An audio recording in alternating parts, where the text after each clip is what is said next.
Hello students. In this part I will discuss about the structure of tongue and palate.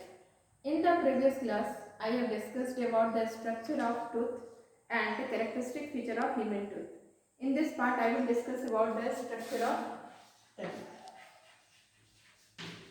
Structure of tongue. टंग कैसा है? तो टंग एक muscular structure, ठीक है। और ये टंग इस तरह से हमारे माउथ में ये मस्कुलर स्ट्रक्चर है, स्लाइटली पिंकिश, पिंक कलर का मस्कुलर।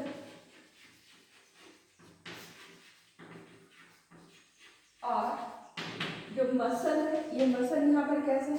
तो muscle is striated, muscle is striated muscle, जिसको वॉलेंट्री मसल्स भी कहते हैं। वॉलेंट्री मसल्स भी है ये। स्ट्रिएटेड मसल्स ऐसे मसल्स को कहते हैं जो हमारे बोन के साथ कनेक्टेड होते हैं। तो ये मस्कुलर स्ट्रक्चर हमारे पास एक बोन के साथ अटैच होता है, that bone is called hyoid bone, और इसको टंग बोन कहते हैं। तो चूंकि ये बोन के साथ अटैच है इसलिए इसको स्ट्रिएटेड मसल्स कहते हैं। और सारे स्ट्रिएटेड मसल्स हमारे वॉलेंट्री मसल्स हैं, फैटिग्ड हैं, यानी अगर बहुत ज़्यादा हम इससे बोले तो थकान होती है, मसल्स हमारे थक भी सकते हैं। वॉलेंट्री मतलब हमारे विल से इसके मूवमेंट का रेगुलेशन होता है। ऐसा नहीं कि टंग अपने आप, जैसे कि हमारा हार्ट खुद ब खुद बीट करता है, हम उसको डायरेक्ट नहीं करते कि आपको बीट करना है यानी, लेकिन यहाँ पर टंग का मूवमेंट हमारे रेगुलेशन से होता है, इसलिए ये वॉलेंट्री मसल्स है, ठीक है। इस टंग पर ये नीचे से ऐसे हमारे पास लिगामेंटस फोल्ड के थ्रू अटैच होता है लोअर जॉ से, जिसका नाम फ्रेनिलम होता है। और हमारे टंग के बीच में एक लाइन प्रेजेंट होती है जिसको मीडियन ग्रूव कहते हैं। इस मीडियन ग्रूव के कारण टंग हमारा लेफ्ट और राइट हाफ में डिफ्रेंशिएटेड होता है। यहाँ पर एक पिक जैसा प्रेजेंट होता है और यहाँ से लगे होते हैं हमारे पास कुछ टेस्ट बड्स, छोटे छोटे पैचेस के फॉर्म में प्रेजेंट होता है। और ये जो टेस्ट बड यहाँ पर लगे होते हैं इसका नाम होता है circum wallet papilla. This is circum wallet papilla. Lateral side में, पीछे से लैटरल साइड में यहाँ पर कुछ थोड़े लीफ के जैसे flat flat taste cells present होते हैं, टेस्ट बड्स प्रेजेंट होते हैं, जिसका नाम होता है फॉलिएट पैपिला। और इस टंग पर कुछ बड़े बड़े ग्रैन्युलर्स बर्ड्स टेस्ट बर्ड प्रेजेंट होते हैं, इनका नाम होता है फंगिफॉर्म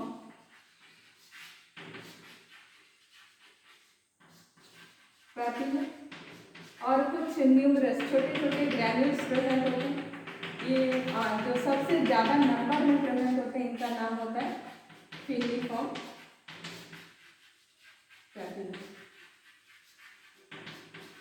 तो टंग एक मस्कुलर पिंक कलर का मस्कुलर स्ट्रिएटेड मसल्स का बना हुआ वॉलेंट्री स्ट्रक्चर होता है।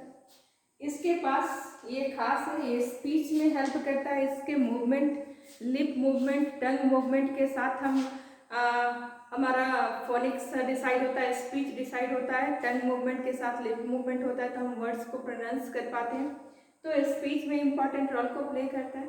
इसके अलावा इसके पास टेस्ट बर्ड्स, यानी ये एक खास तरह के रिसेप्टर सेल्स को रखता है। हमारे पास 5 रिसेप्टर्स होते हैं, आपने सुना होगा क्लास 10th में कि स्किन एक रिसेप्टर है, आई रिसेप्टर है, ईयर रिसेप्टर है, नोज रिसेप्टर है और हमारा टंग रिसेप्टर है। तो हर जगह अलग अलग टाइप के स्टिमुलस को रिसीव किया जाता है। हमारे टंग से टेस्ट का रिसेप्शन होता है। यहाँ पर जो रिसेप्टर सेल्स प्रेजेंट होते हैं उसका नाम है गस्टैटो रिसेप्टर।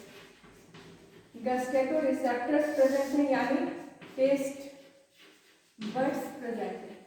ये टेस्ट बर्ड्स यहाँ पर कुछ टाइप आपने लिखा, सर्कम वैलेट, इसके पास टेस्ट बर्ड होता है। फॉलिएट बहुत रिड्यूस है हमारे पास, बहुत कम नंबर में प्रेजेंट होता है, रिड्यूस्ड है ये। इसके पास भी टेस्ट सेल्स होते हैं। फंगिफॉर्म ऑप्टिमम नंबर में इसके पास भी होता है, और फिल्मीफॉर्म न्यूमरस है, मोस्ट एबंडेंट है, मोस्ट एबंडेंट टाइप है, लेकिन इसके पास कोई भी टेस्ट सेल प्रेजेंट नहीं होता, no taste cells are present. इसका फंक्शन क्या है, ये फूड को ग्रिप करता है, हेल्प से फूड ग्रिपिंग, हेल्प से फूड ग्रिपिंग, ठीक है।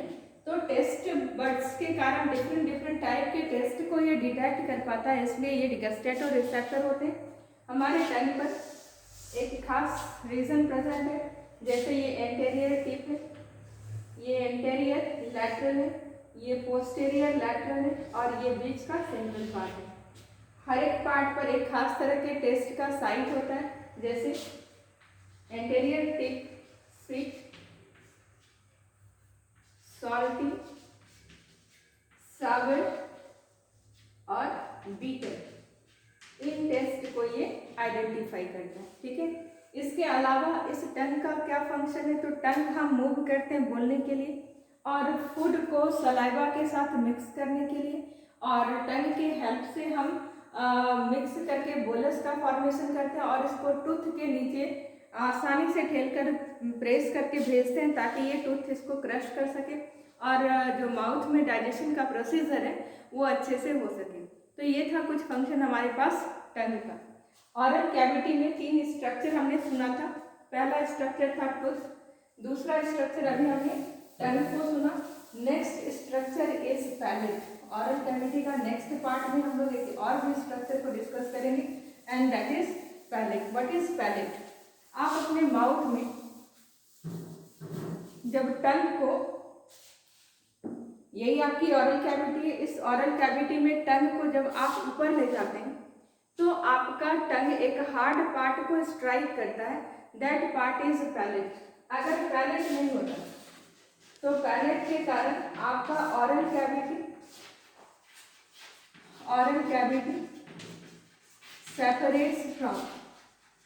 separates from nasal chamber।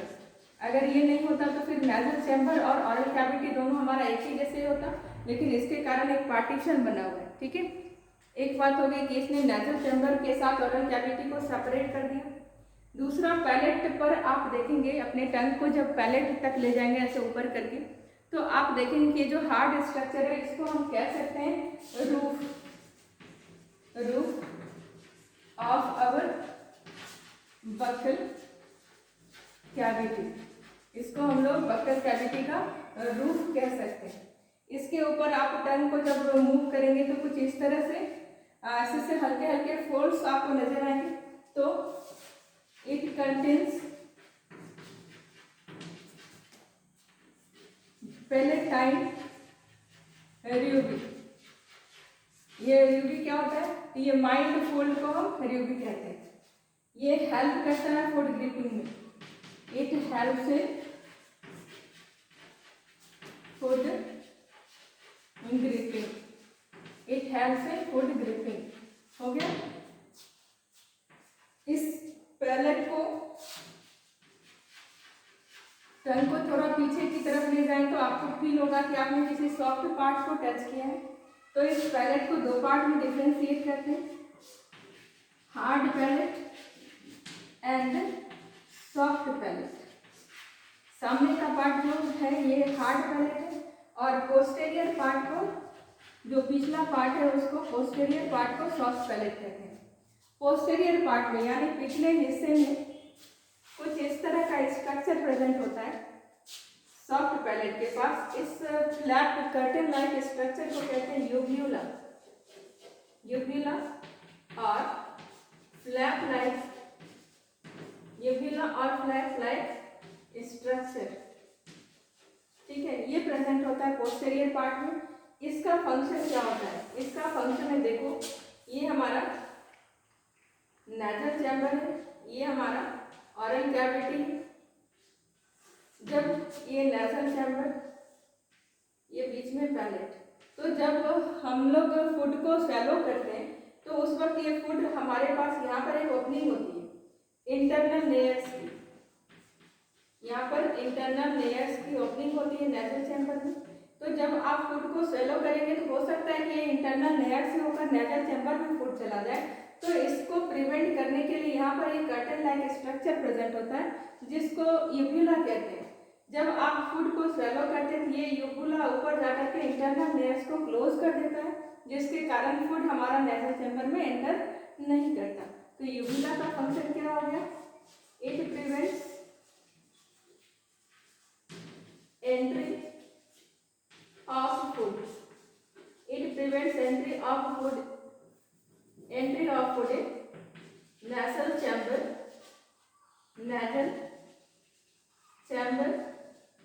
during swallowing। जब हम लोग निगल रहे होते हैं तो उस वक्त ये उसको नेजल चैम्बर में जाने से रोकता है। ये था हमारे पास पैलेट। तो टंग और पैलेट का फंक्शन क्लियर हो गया। टंग हमारे पास स्पीच में हेल्प करता है, फूड को मिक्स करता है सलावा के साथ। टेस्ट बड प्रेजेंट होता है जिसके कारण टेस्ट का आइडेंटिफिकेशन होता है।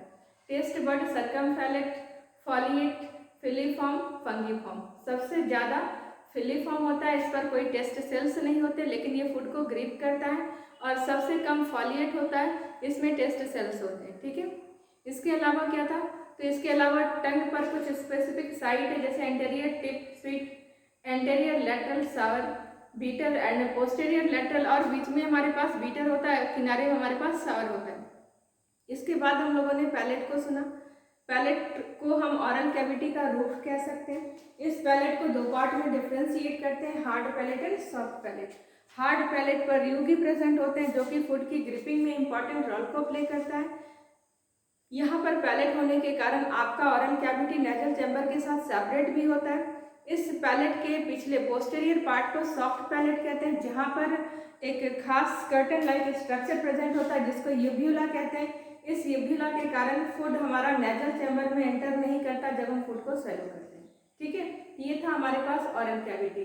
इन the next class I will discuss about oesophagus, pharynx, oesophagus and stomach. Okay.